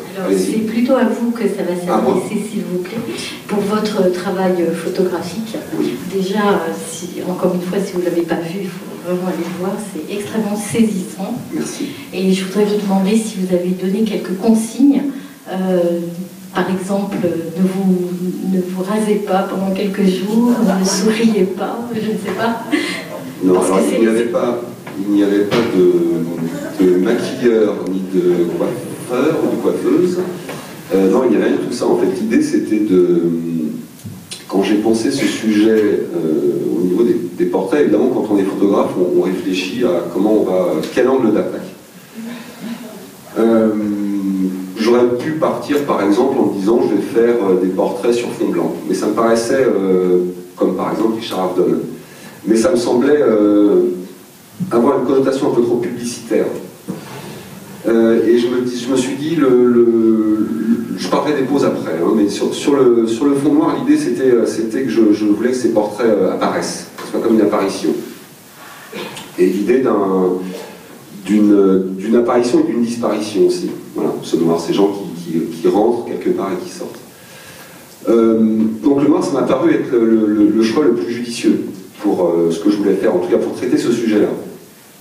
Ensuite, les poses, peut-être que j'aurai le droit à des commentaires, mais les poses c'était assez simple. L'idée c'était, je voulais pas de mise en scène, évidemment, et je voulais surtout un regard très frontal. Et si vous faites attention aux portraits, la plupart sont souvent légèrement en contre-plongée. Et souvent, ce qu'on appelle un close-up, c'est-à-dire que c'est assez cadré, serré au niveau du haut de la tête. Et il reste un bout d'épaule, pas sur tous évidemment, parce que parfois eh bien, on fait aussi avec l'ambiance du moment ou la personne qui pose. Mais l'idée c'était d'avoir ces portraits comme des bustes, un peu raphaéliens, sans doute pour exprimer une vraie présence. Mais ce qui restait le plus important pour moi, c'était d'avoir ce regard, et d'ailleurs si vous regardez très précisément les tirages, alors on le voit beaucoup plus sur les grands tirages évidemment, c'est d'avoir cet effet de netteté sur les yeux. Alors là je vais peut-être rentrer dans des détails techniques, mais c'est des détails techniques qui apportent du sens, et en ce sens-là ça peut être intéressant. Et l'idée c'était d'avoir, évidemment, en pensant à une future exposition, on pense aussi au format. Évidemment, vous verrez qu'on voit moins cet effet-là quand on est face à un 60-80 par rapport à un 100 par 150.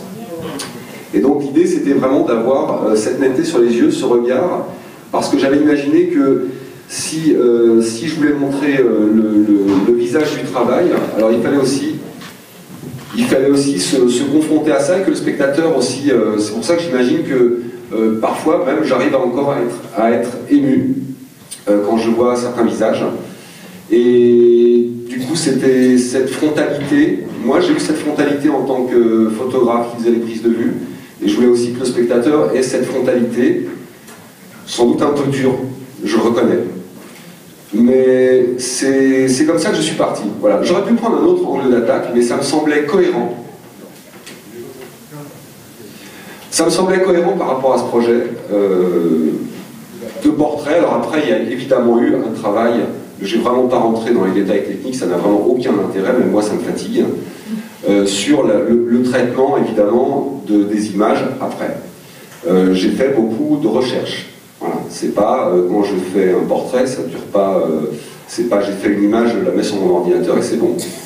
J'ai mis pas mal de semaines à trouver quel était le point de vue de la couleur que j'allais choisir, quel était le point de vue de la texture que j'allais choisir, et tout ça sans oublier que j'avais envie de tenir un certain discours, évidemment. Donc c'est un peu là-dessus que je suis parti. Mais je ne m'étendrai pas sur les problématiques techniques, ça n'a vraiment aucun intérêt. Voilà. Bien sûr, je vais passer le micro juste à Claude, qui veut rajouter quelque chose. Oui, parce qu'on a parlé beaucoup de Péchiné, mais on a oublié de voir quand même que l'usine, quand on tournait à 250 personnes, on avait beaucoup de sous-traitance. Et on a tendance à les oublier, ces gars-là. Parce que non seulement ils étaient sous-payés par rapport à nous, hein, mais en plus, bon, il y a eu beaucoup de décès, d'accidents mortels. Donc voilà, c'est pour ça que je voulais revenir là-dessus, parce que c'est important de le dire. Parce que 250, bon, c'était un salarié de Marignac, il y en avait 3 ou 4 de l'extérieur qui travaillaient. Et les conditions, c'était pas les mêmes aussi. Ils n'avaient pas de CHS, comme on discutait. Et bon, souvent, ils se retournaient vers nous, hein, souvent, pour venir prendre l'enseignement, dire comment on fait, ainsi de suite. Voilà. Ensuite, bon, l'usine en parlant d'accident, bon, c'est vrai que c'était une usine à risque, qu'on appelait. Hein. On fabriquait pas des silos. Hein. Donc à partir de là, je ne dis pas qu'on partait au combat, hein, mais il y a eu une certaine dérive, je pense, à un moment donné aussi avec la polyvalence. Et ça, on n'en a pas parlé. Et à un moment donné, les salariés, quand ils avaient un poste, ils le maintenaient du début. Je ne dis pas du début à la fin, il y avait quand même, ils pouvaient monter en grade et tout. Mais ensuite, bon, un salarié, il passait d'un four, il passait en fonderie, de la fonderie, bon, un mécano passait pareil, hein, donc il fallait qu'il y ait une polyvalence, et la polyvalence, souvent, elle amène quand même à des accidents. Voilà, c'est ce que je voulais souligner. Merci Claude. Y a-t-il une dernière question? Oui. Ou une avant-dernière question peut-être. Merci déjà pour l'exposition. Moi, j'ai vraiment tilté sur le travail des usagers, parce que mon travail à moi, c'est d'accompagner des gens à qui le titre de votre exposition correspond complètement. Et en fait, je vois que vous avez pris le parti pris de faire un témoignage par rapport à ce que des ouvriers avaient vécu parce que leur usine a disparu. Et je voulais savoir si vous seriez aussi intéressé, dans le même gamme de thèmes,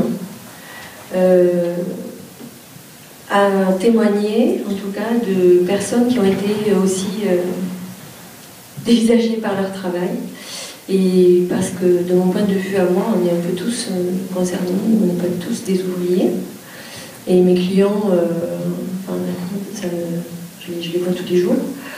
Et du coup, voilà, est-ce que vous envisagez éventuellement d'élargir cette question à d'autres corps de métier, à d'autres catégories socio-professionnelles que celles des ouvriers qui sont aussi en souffrance?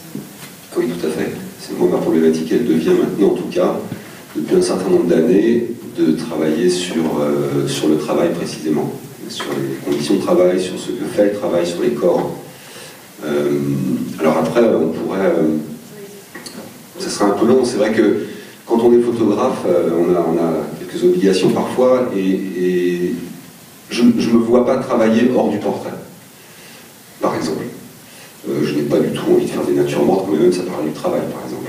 Mais il y a des travaux qui sont très intéressants, mais j'ai besoin de cette frontalité avec l'autre, j'ai besoin d'être avec l'autre. Et que ce soit sur le thème du travail, mais le thème du travail est un thème qui va sans doute me poursuivre très longtemps. Ça c'est sûr. Je crois que ça m'intéresse photographiquement, ça m'intéresse politiquement. Et je crois que si, encore une fois, je le disais tout à l'heure en préambule, si la photographie peut servir de temps en temps à quelque chose, sans qu'elle soit toujours qu'un pauvre petit spectacle de magazine, c'est au moins de s'en servir comme un outil politique. Et il y en a déjà qui le font, bien sûr, mais ça me semble, cette démarche-là me semble intéressante, en tout cas, et je ne vois pas comment je vais pouvoir me sortir de ça, et je crois que je vais continuer à le faire. Ça, c'est sûr et certain. Donc les sujets sont... Alors évidemment, c'est le travail, mais c'est surtout... Me concernant, c'est surtout un peu, comment dire, les souffrances aussi. C'est le travail, oui, bien sûr, mais il y en a bien d'autres souffrances. Et qu'on oublie souvent, et dont on perd la mémoire, et qui sont souvent mal représentées. Et là, j'en reviens aux médias, bien sûr, à qui j'en veux énormément, qui nous balancent des écrans de fumée en permanence, pour qu'on regarde à côté. Voilà, mais pas la réalité. Donc oui, je vais continuer à travailler sur le travail, et tous les sujets m'intéressent, bien sûr. Après, la question, ça reste toujours, encore une fois, aussi une question esthétique. Y a-t-il, sur quel angle d'attaque je vais, et comment je vais le faire? Il y a par exemple des sujets qui, je sais d'avance que je serai très mauvais. Voilà, par exemple. Mais je le sais d'avance, donc je ne veux pas m'y engager, parce que je sais que les photos vont être totalement inintéressantes. Après ça, oui, continuer des sujets sur le travail, bien sûr. Ça, c'est sûr.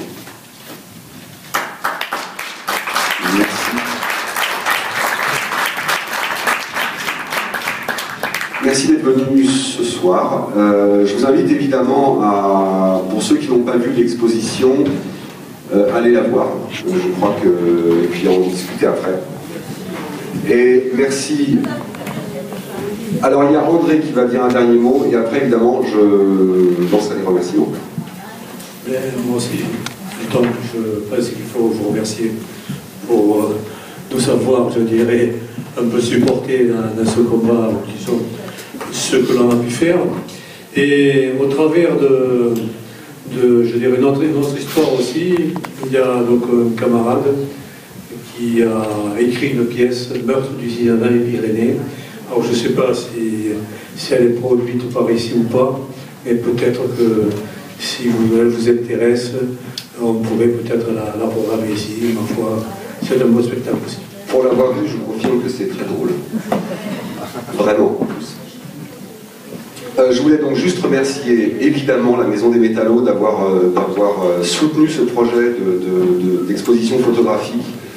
Remercier évidemment les 72 ouvriers qui ont participé à ce projet. Donc ils sont, quand vous allez découvrir la salle, ils sont sur une mosaïque bien sûr. On ne peut pas tout exposer pour des raisons de coût, mais aussi peut-être de redondance. Mais enfin en tout cas, je les remercie vraiment vivement. Et je remercie également Aline d'avoir répondu très rapidement à l'invitation, et évidemment à Daniel Linhart, même si je sais que ce genre de débat est toujours très limité, que c'est difficile de tout vouloir dire en très peu de temps. Voilà, et merci à vous d'être venus, et je vous invite évidemment à aller dans la salle, la très belle salle de la Maison des